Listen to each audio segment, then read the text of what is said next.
noite. Estamos começando mais um programa Trocando Ideias. Uma noite fria aqui em Cachoeira Paulista e nós estamos ao vivo. Afinal, hoje é quarta-feira e nós, todas as quartas-feiras, temos esse compromisso com você. Entrar direto de Cachoeira Paulista para trocar ideias. Um programa que é feito com a sua participação. Você manda as suas perguntas, as suas dúvidas, você interage conosco e a gente aqui, à medida do possível, responde aquilo que você gostaria de saber ou tirar essa dúvida, ou crescer também na fé, por que não, né? Por isso que eu nunca estou sozinha aqui no Trocando Ideias. Comigo, todas as quartas-feiras, a Ivana Brandão, que vocês já conhecem, está aqui comigo, né, para a gente trocar ideias e dar uma esquentada nesse coração, né, Ivana? Porque hoje nesse frio. A Ivana está com frio, gente. Boa noite, Carla. Boa noite você que acompanha a TV Canção Nova, Trocando Ideias. Quarta-feira, estamos chegando na sua casa. E hoje, de uma maneira especial conosco, o nosso querido Padre Márcio do Prado. Bem-vindo, Padre. Oi, Carla. Olá, Ivana. Boa noite, Padre. Boa noite. Os irmãos que estão aqui no trabalho, né, fazendo com que a TV chegue aí até você, a nossa voz chegue até você. E você, claro, que faz o nosso programa aqui acontecer também. Desejar a nossa gratidão pela sua audiência. Muita gente já mandou, né, Carla, as perguntas também. A gente vai aqui, na medida do possível, estar respondendo. Mas nossa gratidão porque você também quer saber, quer entender um pouco mais da doutrina, quer ser iluminado em alguma realidade que você está vivendo e a gente vai tentar te ajudar.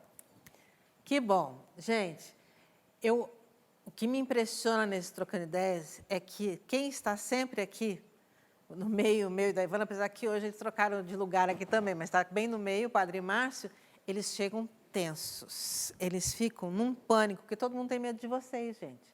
Das perguntas que podem vir, mas no final está relaxado. Agora, para quem estava com medo e está com essa comunicação toda, vamos e convenhamos, né? Ele é bom, com força.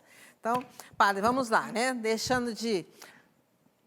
Vai ficar passando aí, eu não vou perder muito tempo hoje falando da maneira de participar, porque vai estar aí nos créditos, você tem e-mail, você tem Instagram, você tem o WhatsApp, participe conosco. Já já eu dou uma reforçada para vocês, mas vamos começar já aí, ó, esquentando. Padre, hoje, tudo bem, nós estamos às vésperas do Dia dos Namorados, né? Muitos casais pensando nisso, né? Fazer festa, porque fazer festa todo mundo gosta, né?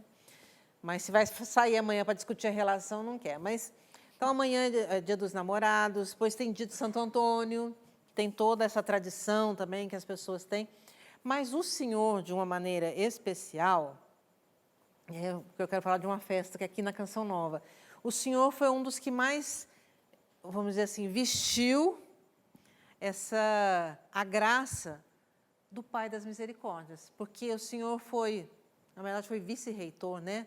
Porque o reitor era o Monsenhor Jonas, mas o senhor é que estava ali na ativa, e que levou para frente isso. Como é que é hoje celebrar essa festa e o que é a festa do Pai das Misericórdias? Bom, resgatando até aquilo que o Dom Benedito Beni nos orientou, né, com relação à festa do Pai das Misericórdias. Mas como celebrar o Pai, né? Fica claro para a gente celebrar Jesus Cristo, o nascimento, 25 Porque ela é uma de festa dezembro. volante, né? 25 de dezembro. O Espírito Santo a gente comemora no Pentecostes e tudo mais. Mas e o Pai? Quando é que a gente comemora, né? Aí o Dom Benedito Beni nos orientou a comemorar. Na verdade, o Pai a gente comemora sempre. Porque toda a liturgia é ao Pai, por Jesus no Espírito. Então, a gente sempre celebra o Pai, na verdade, mas ele nos orientou a comemorar na festa da Santíssima Trindade o Pai das Misericórdias, né? Que é sempre o domingo pós-Pentecostes. Isso, sempre domingo pós-Pentecostes. Então, não é uma data fixa, então é uma data móvel, como é a da Páscoa, né? Então, dependendo de quando cai a Páscoa, quando vai cair o Pentecostes, é depois do Pentecostes. E aí, falando dessa festa, né, dessa solenidade do Pai das Misericórdias, não tem como lembrar, claro, do nosso pai fundador, Monsenhor Jonas, né, porque nasceu no coração dele essa festa, né? Primeiro, o contato que ele teve com Nosso Senhor, com a palavra que o incomodou, de 2 Crônicas, capítulo 7, versículo 15, 16, né, que fala a respeito da construção do templo. Então, aquela palavra que incomodou o coração dele, e quando ele ligou a televisão, era a primeira festa da misericórdia que estava acontecendo aqui. Hoje nós temos as mídias, que conseguimos fazer as divulgações e tudo mais, mas naquele tempo era diferente a comunicação, né? E uma multidão aqui. Então, o Padre Jonas viu como um sinal a multidão vindo aqui atrás da misericórdia de Deus. Depois ele veio então para cá, para celebrar a missa de encerramento da festa, e ele proclamou naquela festa que a Canção Nova era a Casa da Misericórdia. Foi para Queluz e escreveu um documento que a gente tem, né, um documento interno, que fala a respeito da misericórdia. Estamos no tempo da misericórdia. E que, após a construção do templo, né, se inauguraria um novo tempo na Canção Nova. Então, a gente está vivendo esse tempo. E, de fato, vocês acho que vão concordar comigo, né, as minhas irmãs aqui, mas quem está em casa também, muita gente tem sido atraída pela misericórdia de Deus.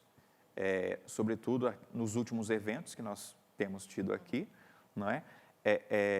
E até o evento da Páscoa, por exemplo, a Semana Santa, a Páscoa, quanta gente aqui, e tinha que ser nessa festa mesmo, o recorde de público aqui na Canção Nova, porque é o Cristo, né? É a Páscoa, é a ressurreição, é a principal festa. Então, assim, celebrar a Santíssima Trindade, celebrar o Pai das Misericórdias, é celebrar um cumprimento de uma profecia, de um novo tempo que nós vivemos enquanto igreja, enquanto Canção Nova. Nós estamos vivendo ainda o tempo da misericórdia, né? Vai chegar o tempo da justiça, né? Que a gente, pelos sinais, também verificamos que é breve, mas a gente está nesse tempo da misericórdia. Então, o Papa São João Paulo II já falava a respeito disso, escreveu um documento sobre a misericórdia. O Papa Francisco, quando chamou a igreja a viver o ano extraordinário da misericórdia, era o primeiro ano do templo nosso aqui. Então, a gente viu as coisas se encaixando de uma forma. Então, celebrar essa festa é celebrar mesmo a misericórdia. E a gente quer convidar, então, né, aproveitar os irmãos que estão próximos aqui a nós, a participar dessa festa nesse final de semana, realmente para experimentar a misericórdia, mas também eu gosto sempre de dizer isso, né? Experimentar a misericórdia, mas ser também misericórdia. Esse pai que acolhe, que abraça, né? O mosaico a gente vê esse desenho, né? Mas é esse pai também que, olha, empurra e envia para ser misericórdia. Né? Fazer com os outros aquilo que Deus faz conosco, né? Então, essa troca. E que também eu acho muito interessante, Padre, já que a gente entrou na questão do Pai das Misericórdias, e a gente sempre lembrar as pessoas, eu percebo realmente que é para esse tempo a misericórdia de Deus, no mundo que a gente está vivendo, porque só Jesus na causa e muita misericórdia. Só o Pai. Então, mas a gente também hoje percebe, eu acho que a Ivana também pode ajudar nesse sentido de as pessoas hoje têm um pouco mais de consciência da misericórdia e não vive naquela consciência laxa. Né? Ah, vamos fazer porque Deus é misericórdia, eu vou fazer acontecer, no final eu vou lá e né, confesso, eu peço perdão e Deus vai ter, né, no meu minuto final, quando eu chegar à frente, Deus vai ter misericórdia. Então, isso que também, eu acho que durante muito tempo foi um risco para a gente, nessa consciência laxa, mas também hoje de poder ser beneficiado, né, de poder viver, de experienciar a misericórdia e ser misericórdia para o outro, né? É verdade, Carla. A gente percebe, né, e o padre citou esse documento do Padre Jonas, interno, muito querido nosso na comunidade, onde o Padre Jonas falava que chegaria o tempo da geração fim de feira, né? E a gente percebe isso, né? A gente percebe diante das pessoas que nós somos enviados a evangelizar, diante daqueles que vêm até a chácara de Santa Cruz aqui na Canção Nova, mas também não só em Cachoeira Paulista, mas as pessoas que vão nas casas de missão da Canção Nova. E a gente percebe isso também até na própria vivência paroquial, as pessoas que a gente cruza nas paróquias, que a gente tem a possibilidade de frequentar, de ir. De fato, as pessoas percebem que elas precisam não só usar da misericórdia, mas viver de misericórdia, né? Uma santa que diz, eu vivo de misericórdia, porque a gente sabe que é nessa graça maravilhosa de Deus que o homem pode ser restaurado. E a gente percebe, de fato, essa busca, e essa busca, sobretudo, de respostas concretas da vida, né? Acho que hoje a gente percebe um desejo profundo, de fato, das pessoas mergulharem, darem sentido àquilo que elas estão vivendo, experimentarem Deus, né? E a misericórdia, de fato, é a corda do último momento, né? Jesus falou isso a Santa Faustina, seria essa corda da última hora que ele enviaria para colher muitos a ele. E você aí, já viveu alguma experiência com a misericórdia de Deus, né? Gostaria de viver? Tem alguma dúvida a respeito da misericórdia? Né? Entre em contato conosco. Está aí as nossas redes sociais. Você pode entrar em contato pelo Instagram, no @TrocandоIdeiasCN, é bom ponto, não tem ponto, gente. Trocando Ideias CN, né? Ou @CarlaAstucci, @Ivana_Costa_CN e também pelo e-mail trocando.ideias@cançãonova.com. Você pode participar também por WhatsApp, né, que é o 12 31 86 2600, né? 12 31 86 2600 é o WhatsApp, você coloca lá, quero participar do programa ao vivo. Né? Participar do programa ao vivo, e daí vai ter ali as opções para você ir seguindo. Então, conto com vocês, né, com a sua pergunta, com a sua participação aqui no programa, não só sobre a misericórdia, mas eu acho que isso já é um baita de um tema que dá para a gente trabalhar bastante, mas aquilo que você deseja, né? Aquilo que você quer saber, quer aproveitar um pouco mais de toda essa sabedoria do Padre Márcio, gente, porque é uma belezinha lá. Ele é uma belezinha, né? Parece um menino, mas e tem muito, né, para nos ensinar, para nos falar e também para que a gente possa cada vez mais crescer na nossa fé. Padre, uma outra curiosidade, que esse tempo atrás a gente também fez um programa aqui, falou um pouco sobre essa questão da misericórdia, da confissão, né? Uma das perguntas que as pessoas têm em casa, eu já recebi várias vezes, assim, é a questão do... Porque muitos...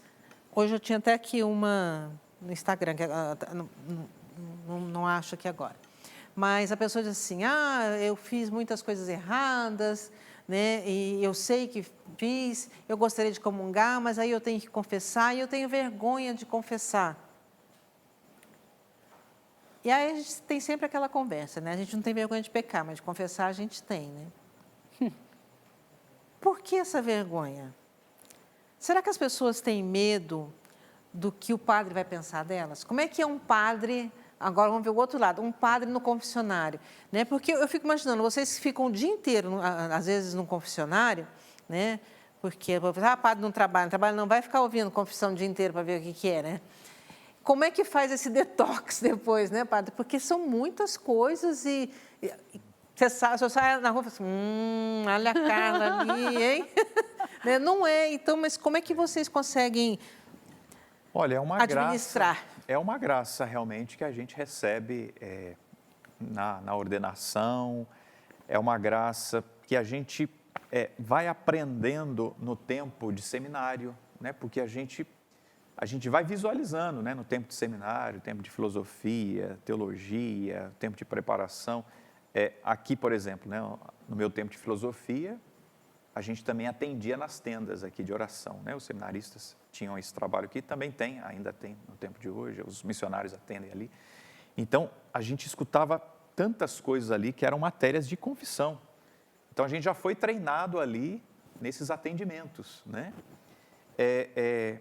E assim, quando nós fomos ordenados, quando eu fui ordenado, a gente fez algumas confissões, né? Assim, não sei se o pessoal de casa sabe, né? Ou se até vocês sabem, mas a gente treina a missa, né? A gente treina o rito da missa, né? A gente chama de missa seca, né? Porque não é válida, né? Uhum. E também a gente treinou confissão. O padre Reinaldo nos treinou, ele apresentava situações, né, mais escabrulosas assim, para a gente tentar resolver. As cabeludas, como diz o povo, né? Então a gente fez esse treinamento, pelo menos a gente fez esse treinamento, né? Mas assim, a gente não fica lembrando, graças a Deus, dos pecados das pessoas, por mais complicados que eles tenham sido. A gente estuda, claro, a doutrina, a palavra, né, o catecismo, aquilo que a igreja orienta enquanto moral, né? E a gente não sabe tudo, a gente vai aprendendo também, né? Já teve situações, por exemplo, de eu pedir para a pessoa esperar um pouquinho ali, porque eu fui lá pedir uma ajuda para um outro padre. Padre, como é que é isso aqui mesmo? Né? Para ele me ajudar, por exemplo, né? Mas assim, é uma graça. As pessoas têm vergonha porque, eu imagino, né? Porque está se confessando ali diante de um homem, de uma pessoa, principalmente aquelas pessoas que estão no início da caminhada. Mas é padre, é homem, é um pecador como eu, né? Mas depois que a pessoa caminha um pouco mais, ela entende, não, mas é a pessoa de Cristo, né, que está ali. Então eu penso que é por conta disso, né? Falar da sua miséria não é fácil. Não, né? se expor. Falar dos seus pecados não é fácil. Então, também, penso eu, um dos pontos que as pessoas têm vergonha, né? Como é que eu vou confessar com ele, sendo que eu fiz isso, isso, isso? Pessoas que há muito tempo não confessa, por exemplo, entrando nesse assunto, né, de confissão que faz muito tempo, qual que é a dica? Bom, fazer uma preparação, né? Rezar. Na internet tem vários textos que ajudam a fazer um bom exame de consciência, né? O Padre Jonas escreveu um livro que fala a respeito de como se confessar, professor Felipe Aquino, e tem outros exames de consciência também que podem ser usados para fazer esse exame de consciência.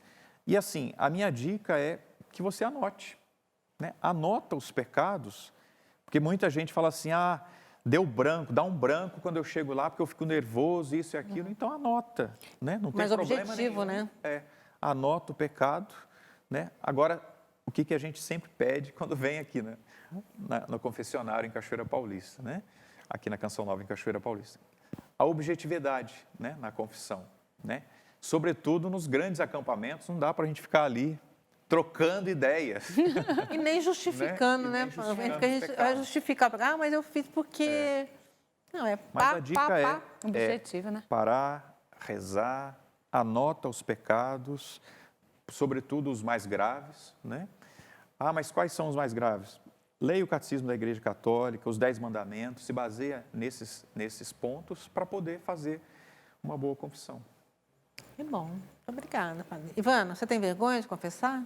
Lógico que eu tenho vergonha de confessar, mas a gente vai com vergonha, porque, como o padre falou, é a pessoa de Cristo. Imagina a gente da comunidade, que os padres são os nossos irmãos, né? A gente se encontra, porque todo mundo mora na mesma vila, na mesma rua, mas precisa se confessar. Então, eu olho e vejo assim, é Jesus que está ali. E, sobretudo, eu preciso de perdão, né? E eu preciso ser perdoada e... Graças a Deus, a Igreja Católica de Jesus deixou esse sacramento.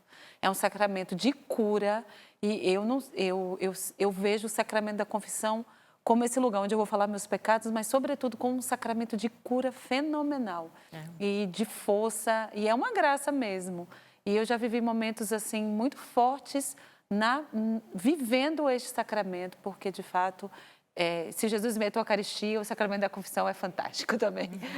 E é evidente que, só para dar um exemplo, né, que a gente não lembra mesmo, eu não lembro, né, em muitas situações. Várias pessoas voltaram num outro ano, ou voltaram 3 anos depois, 2 anos depois, disseram assim, padre, o senhor me confessou aquela vez e eu fui profundamente curado por aquela confissão, aquela orientação, aquela palavra.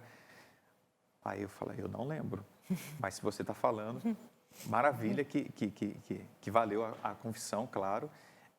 Só para dizer isso, né? Que realmente é uma graça, a gente não recorda, a gente não... Como é que a gente faz depois, né?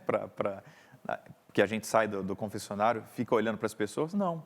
E vê os pecados? Não. Normal, a gente deixa lá no confessionário. O rito... Tem também uma oração que a gente pode fazer no início e no final da confissão, então a gente reza ali um pouco e fica ali no confessionário e sai, vida que segue.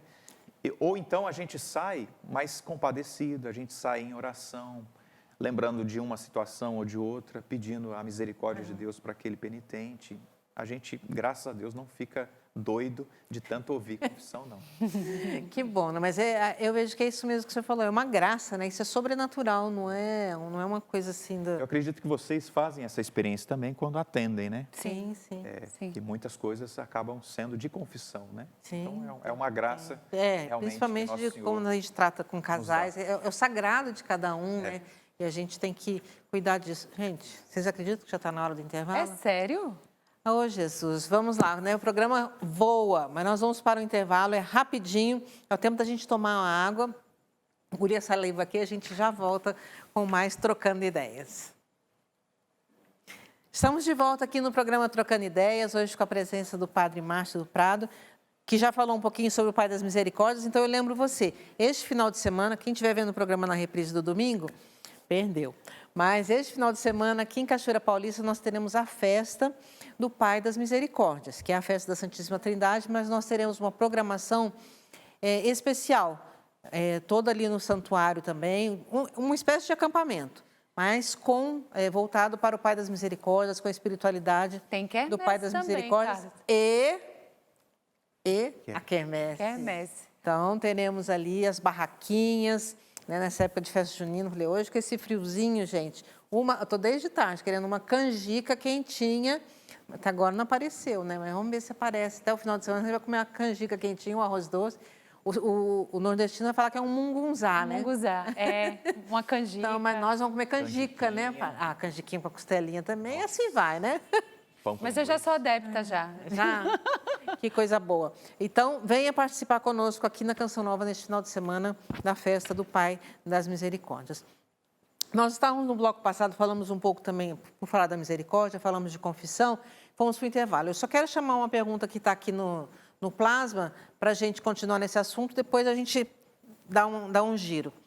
Ah lá, a Isabel, ela mandou a pergunta, disse assim, existe para a confissão um tempo mínimo ou máximo de intervalo? O que é o ideal? A igreja orienta a confissão pelo menos uma vez por ano. Então, no mínimo, uma vez por ano, a confissão. Principalmente perto da Páscoa, não é isso? Sobretudo por conta da realidade da Páscoa, né? Então, no mínimo, ou no máximo, né, confessar dentro de um ano por ocasião da Páscoa. Se é possível mais vezes durante o ano, ótimo, né? Aqui na Canção Nova, nosso pai fundador nos orientou, nos motivou a confissão mensal, né? Então, para a gente viver bem o nosso caminho de santidade, buscar a confissão. Alguns vão na semana, de semana em semana, de 15 em 15 dias, a gente respeita isso, né? Mas a igreja orienta no mínimo uma vez por ano. E assim, contanto é que a pessoa faça mesmo um caminho de conversão, de busca de santidade. Não por obrigação nova. só, né? E assim, com todo respeito, né? Não ser escrupuloso também, né? Toda semana eu tenho que estar lá. Não, mas tem matéria realmente para a confissão? Então, ter esse cuidado também para não cair no escrúpulo, né? Mas santo, fulano de tal... Bom, o homem era santo, né? A mulher era santa, né? Será que você está nesse nível também de santidade? Então, não sei. De repente, verificar discernimento isso, cai bem né? também, né? Discernimento cai bem. Né? Na minha opinião, uma vez por mês, acho que é razoável, realmente. Né? Até para a pessoa curtir a confissão, né? Curtir o sacramento. Né? Então, eu me comprometi a buscar a santidade, me confessei, fiz meus exames de consciência e vou lutar para não cair. Claro, se caiu, meu irmão, gravemente, busque logo a confissão. Não vai esperar também passar tanto tempo, né? Se caiu gravemente, busque logo, evidentemente. Lá em casa, na lavanderia, é aberta. Sempre tem aqueles mosquitos preto bem grandes, assim, aqueles besouros mesmo, que entra e fica ali dentro. Vira e mexe, eu tenho que ir lá e desentupir e tirar aquele besouro. Aquele besourão. A confissão é esse desentupimento que a gente faz, né? A graça quer passar, a graça de Deus quer transbordar, mas de vez em quando tem uns besouros chato que entra e fica ali no cano, atrapalha, né? Então, essa noção que a confissão é esse desentupir da nossa alma. Para quê? Para que a graça de Deus seja abundante. E por isso, quando o Padre Márcio falou assim, pecou e pecou grave, a consciência alertou, Não tenha medo. Remédio a gente toma, né? Uhum. Quando a gente precisa, a gente não pode deixar de tomar. E se fosse bom, não ia ser remédio, né? Verdade. E a nossa consciência acusa, né? Então, ficar atento, né? Opa, vamos buscar a confissão, já deu tempo, já está na hora, né? Então, não tenha medo de se aproximar do Tribunal da Misericórdia. Padre, e as pessoas que não têm acesso a padre? Por isso que a Essas igreja, localidades que não têm muita... por isso que a igreja orienta no mínimo uma vez por ano, pensando nessas realidades de longínquas. Então, a pessoa, por exemplo, se esforça para ir lá na cidade, pagar sua conta, fazer a compra do mês, para ir no médico. Então, por que não ir no médico da alma? Se esforçar para ir lá no médico da alma. Pelo menos uma vez por ano, buscar a confissão. Ah, ótimo. Então também não precisa nesse ficar com a sentido. consciência pesada. Mas eu precisava me confessar, mas aqui não tem. Não precisa dramatizar também, né? É buscar quando dá. A igreja é mãe, né, Padre? É um negócio No assim que eu mínimo uma vez por ano, né? eu fico impressionada como é que a igreja, né, a questão pastoral é muito bonita, né? Que a gente vai, como a Ivana gosta, né, de lembrar, que a igreja ela não muda. Né? Como é que você falou que os cartuchos dizem que o mundo gira? O mundo gira e a cruz permanece em pé. O Os mundo cartuchos. gira e a cruz permanece em pé, isso aí. Então, mas ela tem esse lado pastoral que é muito bonito, né? Que vai vendo cada um na sua particularidade. Eu digo isso também porque, falando da questão da confissão, muitas pessoas, né, reclamam por que não... É um absurdo, né? Mas assim, eu estou até rindo. Por que a gente não pode confessar por telefone, por WhatsApp, né, Padre? Não pode, porque o sacramento é sempre pessoal, né? Presencial, né? Então, a comunhão eucarística. Como é que se comunga? Participando da Santa Missa. Como é que se recebe o sacramento do batismo? Participando lá do rito, recebendo a água na cabeça, Sim. não é? Então, o rito é sempre presencial, não é? Então, por isso, a pessoa deve buscar o sacerdote. E depois, esses meios, infelizmente, não são confiáveis, né? Infelizmente, escuta... Aí entra toda essa questão do sigilo, Isso, né? Dessa questão. Então, o sigilo sacramental, né, que entra também dentro disso. Então, é sempre pessoal, né? É sempre pessoal o sacramento. Tá aí, gente. Então, não é preguiça. Porque eu sei se pecar é a coisa mais fácil que tem no mundo, pecar virtualmente. Mas o sacramento, a gente precisa estar ali, né? O remédio tem que ser pessoal, né, Ivana? Porque hoje em dia tudo gira muito em torno das redes. Agora à noite também eu estava assistindo um jornal e estava ouvindo um rapaz falar isso. Todos nós, né? É muito difícil, mas todos nós que nascemos, fomos educados sem redes sociais, né? Que na nossa época não tinha, na minha, não tinha rede social, a gente, né? Mas hoje todo mundo é dependente de um celular, né? De uma rede social, de um computador. A gente vê aqui, às vezes, né? Falta energia no setor um dia, nossa, fica todo mundo batendo cabeça, porque não tem como trabalhar, porque não tem computador, né? Ou caiu a rede, né? Então fica meio assim. Como é que a gente hoje consegue lidar muito com isso sem essa dependência, Ivana? Hoje a gente pode dizer que, de fato, toda a nossa vida ela está muito na rede, né? A gente está extremamente vinculado a isso. Só que o que eu acho interessante, Carla, é que isso demonstra uma necessidade inata na pessoa humana. A pessoa humana ela tem necessidade de relação. Então, a rede e as redes conseguiram ter esse pulo do gato para entender que o ser humano foi feito para se relacionar.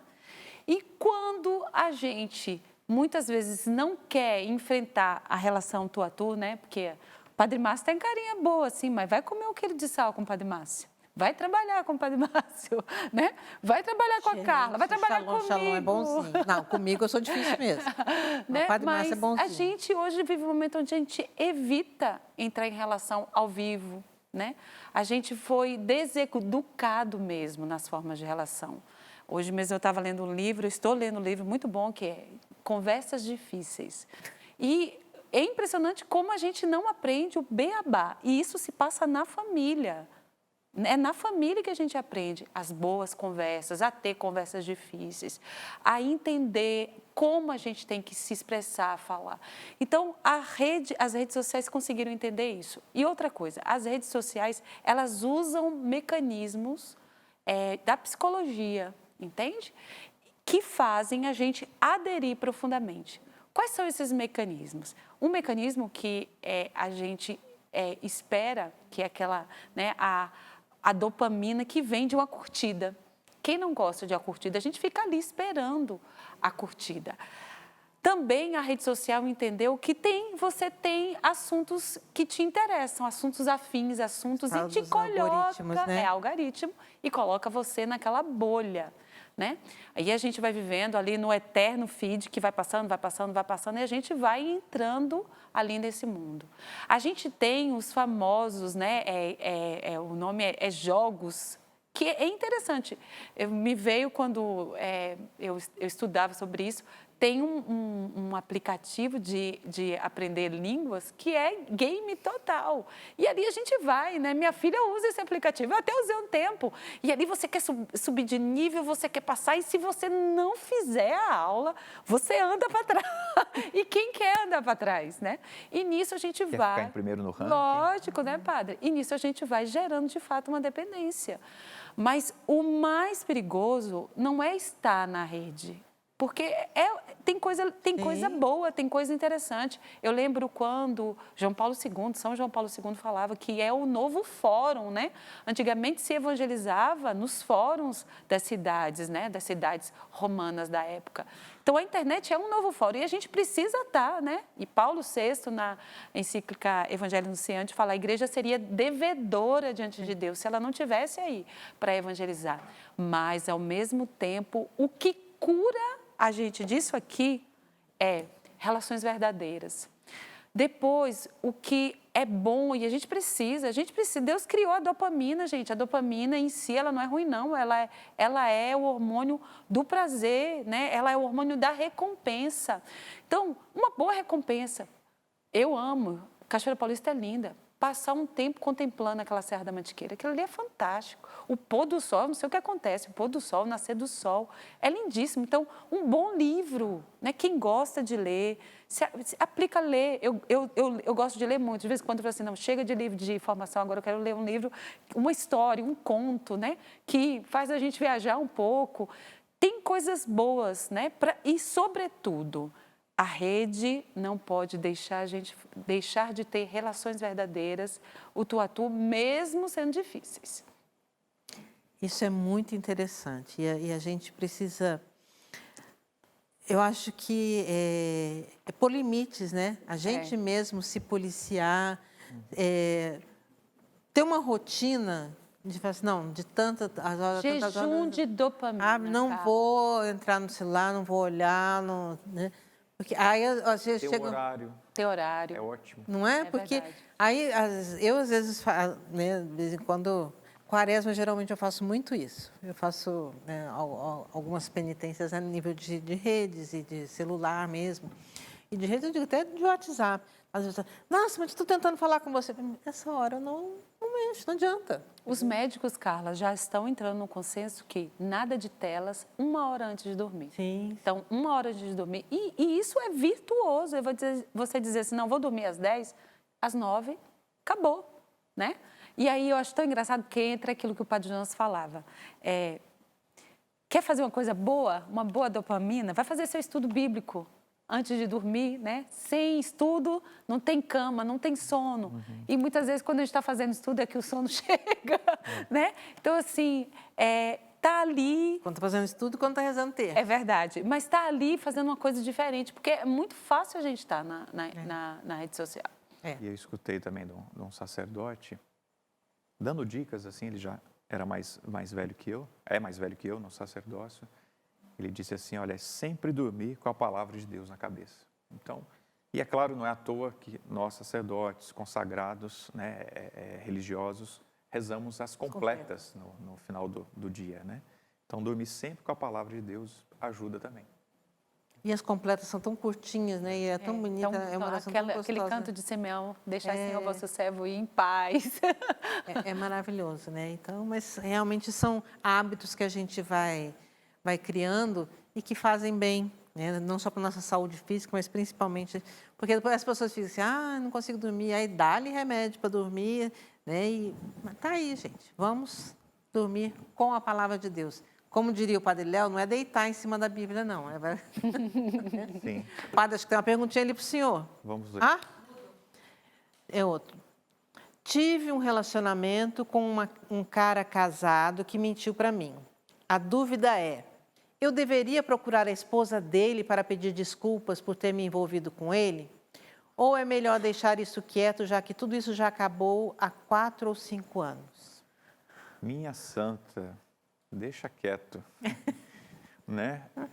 Você errou, ele errou também, né? Espero que ele agora, tenha pedido perdão para a mulher, né? Se ele reconheceu, se ela descobriu também, né? É outra coisa, né? Mas você descobriu que ele mentiu para você, infelizmente, né? Que cabra safado, né? Realizou isso. Toca a sua vida, né? Se por acaso você encontrar esse homem, você fala, olha, tome jeito na sua vida, né? Peça perdão para sua esposa, toca a sua vida com sua esposa, se você assumir um relacionamento com ela, então seja fiel a ela e pronto, né? Eu penso que é por aí. Mas não há necessidade de ir lá falar com a esposa dele, porque pode ser que eles já tenham reconstruído, já tenha perdoado, dado perdão, ou mesmo que não tenha contado, né? Você vai mexer ali numa família que possivelmente, né? Ainda mais se já faz esse tempo todo. Enfim, tem toda uma estrutura. Então, reza pela conversão desse bendito, né? Mas toca a sua vida e, né, tente sempre aí ficar atenta, discernir bem com quem você está conversando, com quem você está saindo, né?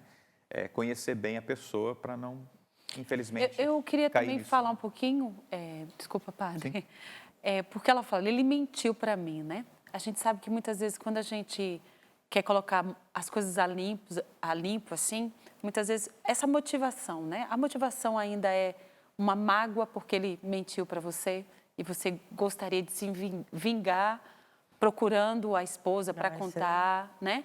Então, assim, pergunte a você quais são as motivações, né? Porque é nisso aí que, vamos dizer assim, que é o mais necessário ser trabalhado, é o que de fato te motiva para isso. Não, o que motiva é mesmo, eu queria limpar isso da minha consciência, ter tudo tranquilo, já resolvi com ele, já resolvi com ela. Aí é melhor você ir conversar com o Nosso Senhor, porque é o que nesse meio foi o mais ofendido, né?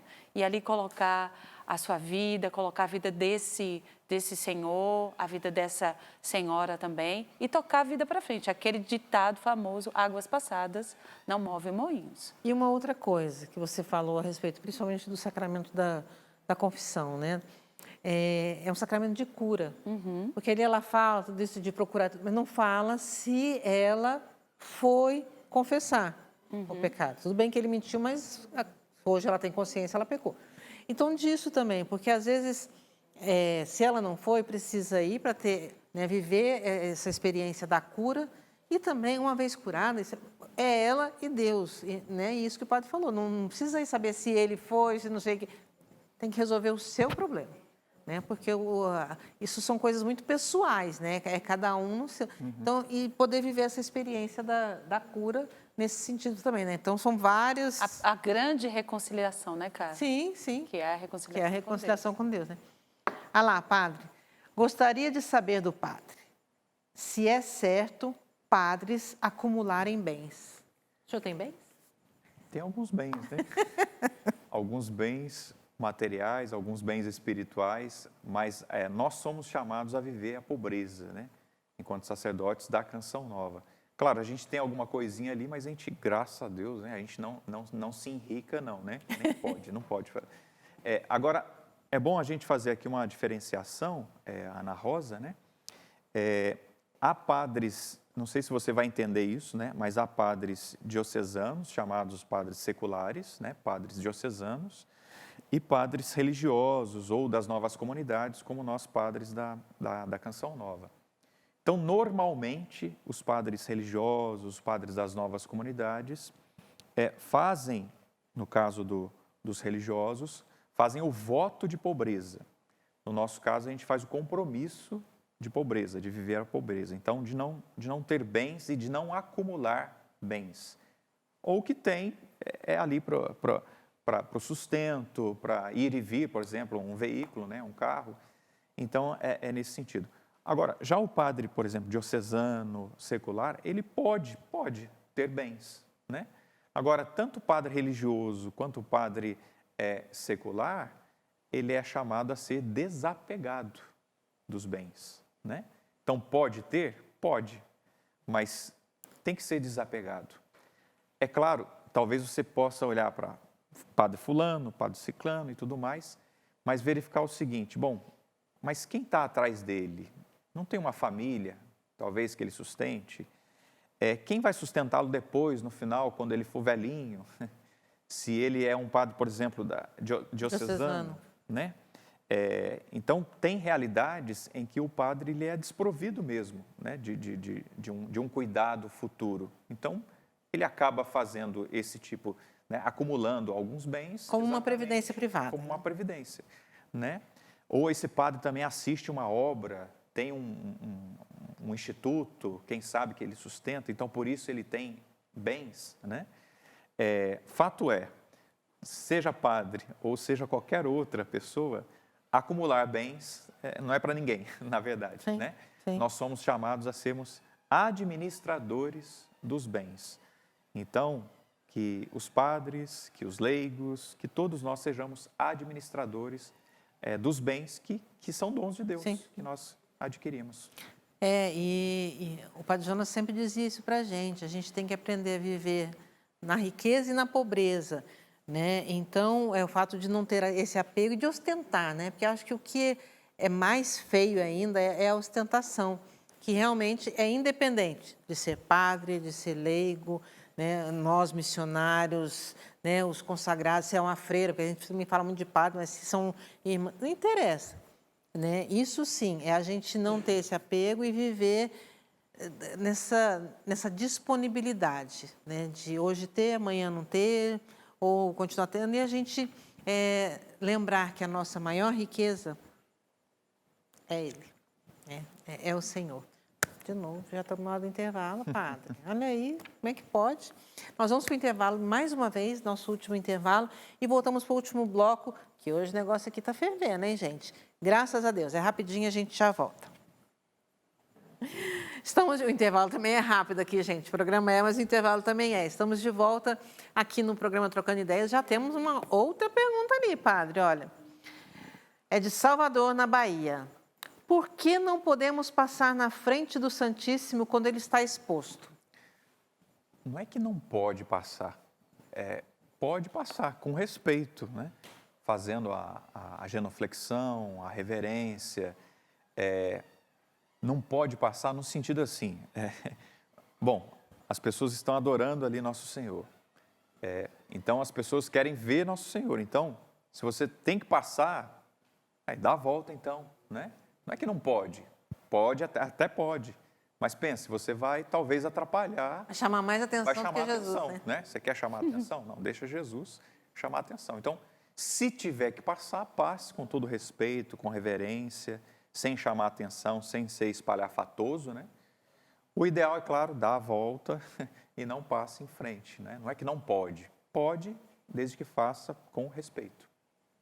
Tá certo, porque sempre, né, gente, a gente precisa lembrar que é o Santíssimo Sacramento, que é uma festa que nós vamos celebrar daqui uns dias também, semana que vem, estamos aí, né, às portas da festa de Corpus Christi, né, que é a festa do corpo de Cristo, que todos nós, né, é a única ou uma das únicas procissões que nós somos convidados a participar. É a procissão oficial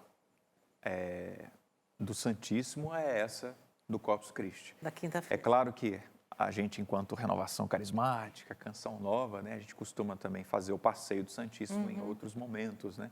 Mas esse é o passeio oficial do Santíssimo, onde nós manifestamos publicamente a nossa fé.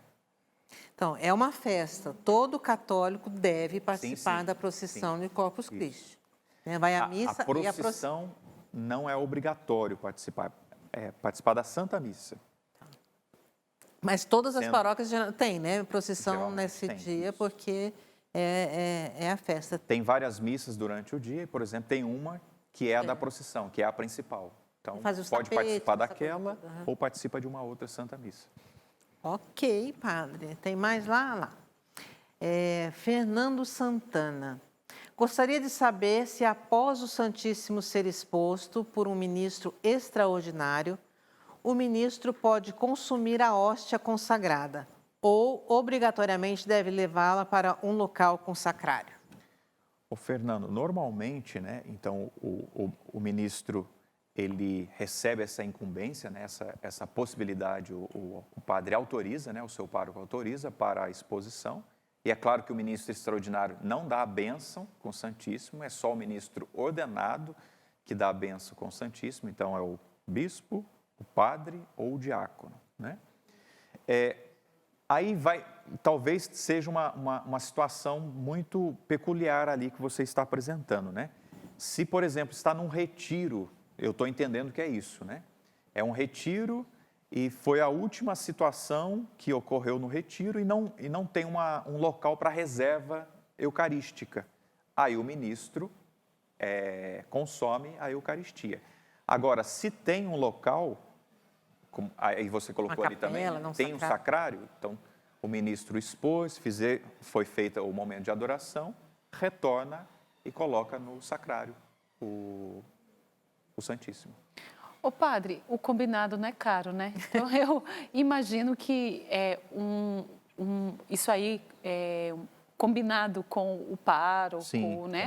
combinado com o pároco. Com o pároco, deve ficar claro e o próprio pároco direcionar se, no caso, vai precisar consumir a hóstia consagrada ou não, ou vai guardá-la Sim, ou vai retornar para a capela, para para a o sacrário. capela, né? Sim, Eu acho que essa autoridade do padre, do pároco, que vai melhor indicar o que fazer, imagino. sim. Mas normalmente, né, foi exposto, tem um local para guardar, guarda no sacrário a reserva eucarística, junto com as outras Que é reservas o eucarísticas. melhor, né? O padre, Fernando, o padre te respondeu aí, né? Uma outra dúvida que esses dias me perguntaram também, a questão, a gente participa às vezes de uma exposição, de uma adoração com o Santíssimo, que às vezes nem está exposto. Muitas vezes em grupos de oração eles fazem isso. Colocam Jesus até mesmo na teca, né, na tecona, ali no altar. Ou a âmbula, né? Ou na âmbula, e faz adoração ali. E logo em seguida se distribui a Eucaristia para todos os participantes. Para participar da Eucaristia não precisa ter a palavra? Tem a Ou não, palavra. né? Normalmente, sim. Normalmente. É que o direito canônico vai também dizer que todo fiel tem direito a receber A Eucaristia. a hóstia consagrada, a Eucaristia. Eu posso pesquisar um pouco mais a respeito disso, Sim. mas normalmente é uma celebração, se tem uma celebração. E não depois de um momento de adoração que se distribui a Eucaristia. Pelo menos de onde eu venho e onde eu estou hoje, eu nunca vi isso, né? Normalmente se tem a celebração e aí sim a distribuição da Eucaristia. Não no momento de adoração e depois todos comungar. Me parece um pouco estranho. Meio, né, porque a gente sempre tem aquela da participação da palavra, né? A gente primeiro consome a palavra para depois consumir o corpo. Na falta do sacerdote, né? Isso, Onde isso. tem a Principalmente Santa Missa e tudo nas mais. celebrações eucarísticas, né, que se faz às vezes como a gente falou, os lugares remotos e com diáconos e tudo mais, algumas capelas, essa situação, né? Mas é sempre a gente agradecendo mesmo a igreja, toda aí a doutrina, mas também essa questão, como eu falo sempre, da pastoral, né, da gente ir ajeitando as nossas, né, as nossas coisas mesmo, nossas situações, para que todos possam participar, né? Então, tem mais pergunta lá? Sou divorciada há mais de 30 anos. Posso me relacionar com um homem viúvo? Fui casada na Igreja Católica. Procurei meu ex-marido para reatar o casamento, mas ele não quis. É do Rio de Janeiro. Eu ou o padre? Posso começar, padre? Pode, Então, a boa e querida, velha pergunta do casamento. Você é casada, né? Como você falou assim, mesmo se você sendo divorciada aí se entende, né? No civil, você está casada. Você procurou, né, reatar com seu marido. Então, a igreja diz que, casada na igreja, mesmo se você esteja longe do seu marido, você vai precisar permanecer solteira, né? Porque você está casada. Então, não, você não pode se relacionar com esse homem viúvo. E talvez, né, seria interessante você saber se de fato o seu casamento ele foi válido, né? Mesmo aí tendo um grande tempo de divórcio, talvez o seu casamento não existiu. Seria interessante você procurar o tribunal eclesiástico, onde você mora, ou se você está na diocese que você casou, e conseguir aí contar um pouquinho da sua história para ver se existem elementos. Já digo, né? Procure o padre da sua paróquia, procure pessoas que possam já entender um pouquinho da sua história, para ver se nessa sua história, o antes do casamento, se existem elementos que mostram que esse casamento existiu ou não. Padre? É isso mesmo. É claro que a igreja não vai dizer assim, não se apaixone por fulano, por ciclano e tudo mais, só que aí você vai ter que fazer o filtro, né? Faz o filtro, né? Peraí, mas a pessoa pode? Eu posso? Então, é por isso que tem que também ter esse cuidado, né? Porque Deus não me ama, a igreja não me ama. Claro que te ama, né? E por isso que é o seu bem, por isso está te orientando, né? Então, a gente te convida, né, a buscar o seu pároco, a verificar essa possibilidade, né? Será que foi válido ou não foi válido mesmo o meu matrimônio? Sim.